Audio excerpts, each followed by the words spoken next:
Bonjour à tous, bienvenue dans cette nouvelle vidéo du blog photographisportive.com. Dans cette nouvelle vidéo consacrée à photomécanique, on va cette fois-ci s'intéresser à l'importation des images, qui est évidemment la première opération à effectuer une fois qu'on a fait les photos. Et donc voilà, on va insérer une carte mémoire dans le lecteur. Si tout se passe bien, voilà, photomécanique, c'est même aller un peu vite ici.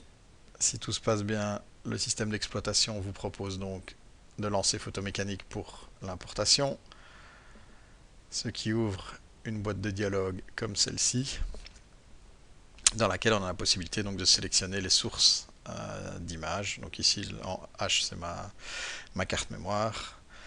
Je pourrais aussi également importer à partir de dossiers, que ce soit des dossiers de la carte mémoire ou d'autres dossiers de mon ordinateur. Et alors j'ai une option éventuellement ici pour ingérer automatiquement, donc pour importer automatiquement toutes les photos. Donc ici je vais prendre ma carte mémoire. Si jamais elle n'apparaissait pas, je peux faire un rescan. Il va rafraîchir la liste de tous les périphériques de façon à voir quelle est la carte mémoire. Ici, une option intéressante, Incremental Ingest, ça veut dire que chaque fois que vous mettez la carte mémoire, il va retenir jusqu'à quelle photo il a déjà importé les images. Et donc, quand vous la remettez la fois suivante, il ne va pas reprendre les photos qui ont déjà été importées. Donc voilà, on va la cocher. Quel autre élément est important ici? Cette zone ici vous permet de choisir la destination où vous voulez stocker vos photos. Donc vous pouvez avoir une destination primaire et une destination secondaire, donc ce qui permet de faire des copies sur deux emplacements différents, avec un backup donc directement. Et mon emplacement ici, il n'est pas correct par exemple, puisque ça doit être le troisième trimestre, donc on va en profiter pour le changer. On va voir ce que ça donne, voilà. Et donc on navigue dans l'arborescence et on choisit le dossier dans lequel on veut enregistrer les photos. Donc en fait, il va créer des sous-dossiers dans ce dossier photo 2015 TR3. Et donc si je voulais choisir un emplacement secondaire, même principe, je coche, je choisis un emplacement, et voilà. Donc ici ça ne m'intéresse pas, donc je passe cette option. Alors ici, un élément qui est très utile aussi, c'est les filtres pour l'importation.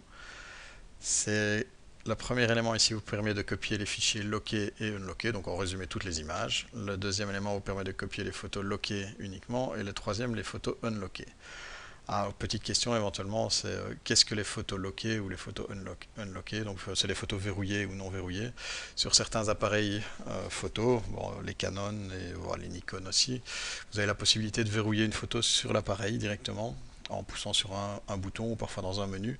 Et cette opération de verrouillage en fait empêche que la photo ne soit supprimée par accident si vous poussez sur le bouton supprimer de l'appareil. Et ici, Photomécanique est capable de détecter qu'une photo est marquée comme verrouillée, et il peut proposer de ne télécharger que les photos qui sont verrouillées, ce qui vous permet en fait, quand vous faites les photos, que vous faites une photo intéressante que vous voulez télécharger en priorité, vous marquez cette photo intéressante comme étant une photo, vous la verrouillez, donc elle est taguée, c'est comme ça qu'ils appellent ça en photomécanique, et on a la possibilité, alors ici en choisissant Copy Locked Photo Only, de ne télécharger que ces photos qui ont été verrouillées. Et donc ça permet par exemple, surtout pour les photographes sportifs ou les photographes qui font du reportage et qui ont besoin de leurs images très rapidement, pendant un événement, ils ont la possibilité de présélectionner rapidement, au fur et à mesure qu'ils font les photos, quelles sont les photos importantes. Et donc de n'importer en premier lieu d'abord que ces photos-là avant de s'attaquer aux autres photos. Alors la deuxième boîte de sélection ici, le filtre, c'est concernant les photos en format RAW. Est-ce qu'il faut importer les photos RAW et les pas RAW, donc les JPEG par exemple, est-ce qu'on prend uniquement le RAW ou est-ce qu'on prend le non RAW? Moi, je conseille de laisser éventuellement, enfin de laisser le choix par défaut. On va continuer ici à descendre. Il propose d'appliquer un modèle IPTC aux photos. Et on va voir notre modèle IPTC. Donc les tags IPTC sont des métadonnées qui sont stockées dans l'appareil photo, dans les images. Donc on sait que dans les images, on a les données EXIF qui sont plus les données de prise de vue, donc des données techniques.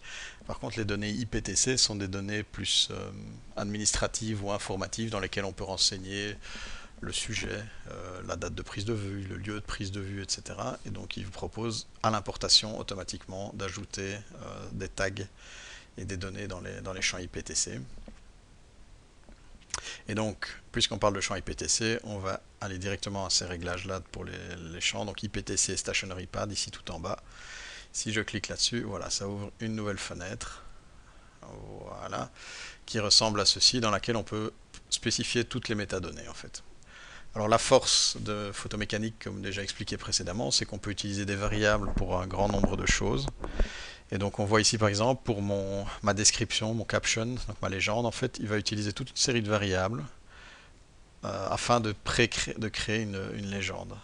Alors ici par exemple, il va ajouter la date en 4 années, le mois en 2 précédé d'un 0, le jour précédé d'un, enfin donc le jour du mois précédé d'un 0. Et puis il va mettre la ville, il va mettre le pays, et puis il va mettre un morceau de texte ici par défaut, during 2, et puis EVNT qui est le nom de l'event, qui s'est déroulé, et puis il recommence avec une date dans la ville et à tel emplacement. Et donc d'où viennent ces variables? Il y a toute une série de variables qui sont des variables système ou qui viennent de la photo, par exemple l'heure de prise de vue, la date de prise de vue, etc. Et il y a d'autres variables comme la ville, le pays, l'événement, ou l'emplacement, la location, qui sont des éléments que vous spécifiez ici dans les champs à côté. Donc l'event ici, donc l'événement, ça correspond à mon champ ma variable EVNT ici. Et donc il va remplacer en fait, donc on va passer en revue. Donc j'ai mis que ça se passe, que l'événement en question c'était le Belgian Athletics Championship 2015, que ça se passait dans la ville de Bruxelles, que la location c'était le Stade Roi-Baudouin, que c'était la province du Brabant, que le pays c'était la Belgique et un code pays éventuellement BE. Et donc il va utiliser les informations ici pour compléter ma légende qui se trouve ici à gauche.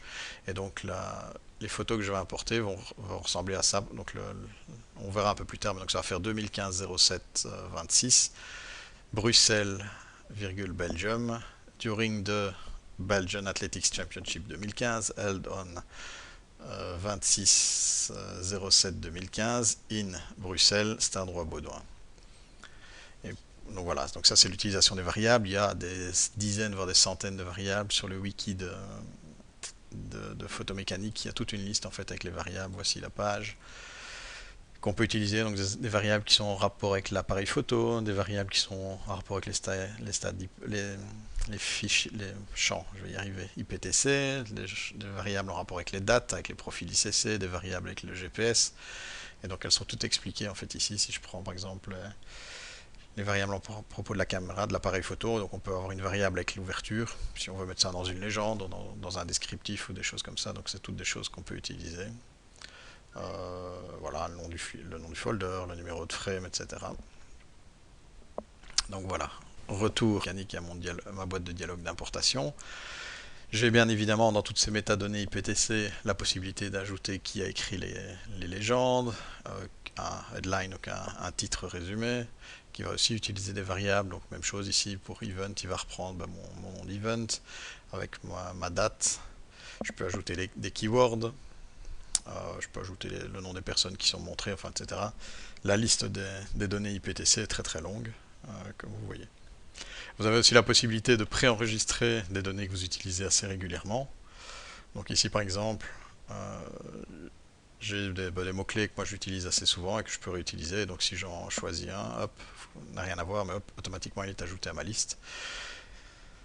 Et donc il y a cette possibilité de faire ça sur le petit triangle vers le bas ici qu'on retrouve un peu partout. Et donc on peut faire ça à chaque endroit.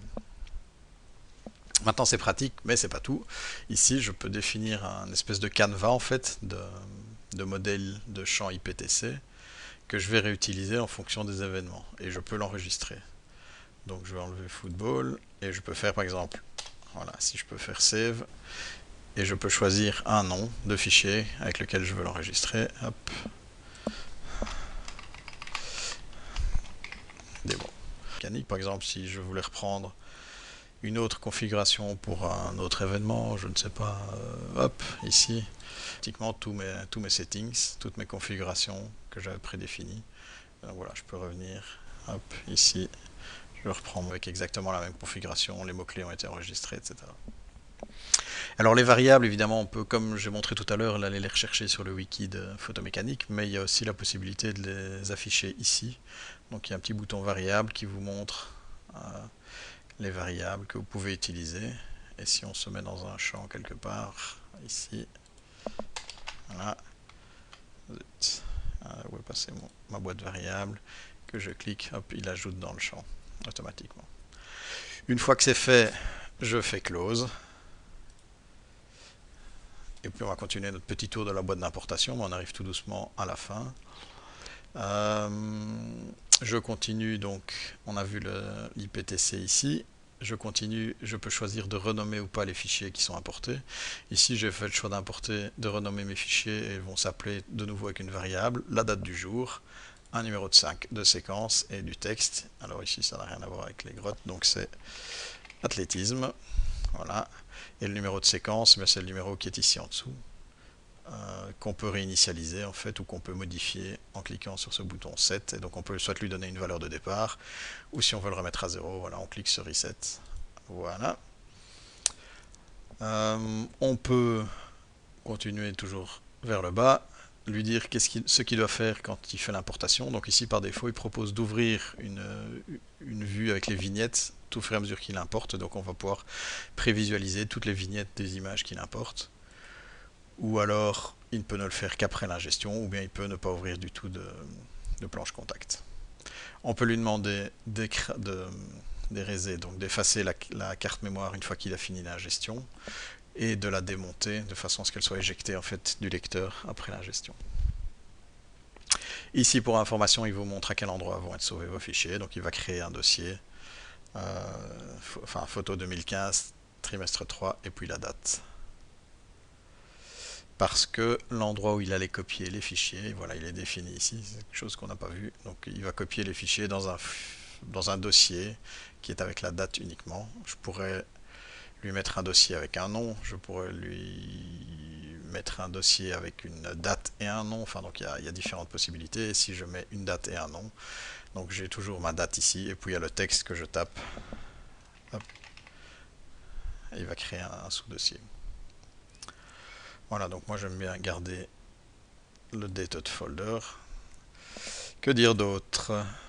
Ben voilà, il y a encore cette possibilité-ci, le petit éclair, on en avait déjà parlé dans les boîtes de préférence, qui vous permet de sauvegarder une configuration en fait pour une utilisation plus tard. Et donc si ce type de configuration c'est quelque chose que je vais réutiliser souvent,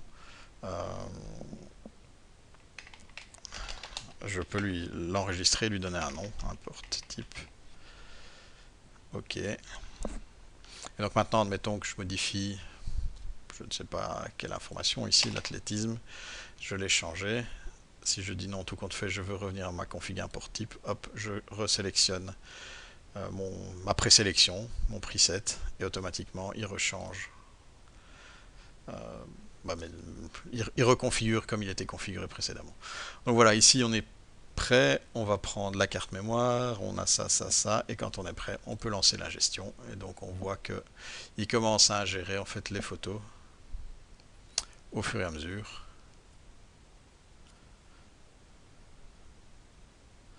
Et donc pendant qu'il ingère les photos, mais je peux minimiser ici ma fenêtre. Voilà, et regarder les photos qui sont en train d'être téléchargées.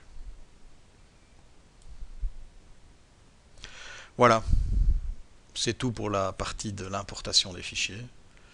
Et puis on verra un peu plus sur photomécanique dans une vidéo ultérieure. Voilà, si vous avez des questions, n'hésitez surtout pas à les poser dans les commentaires du blog.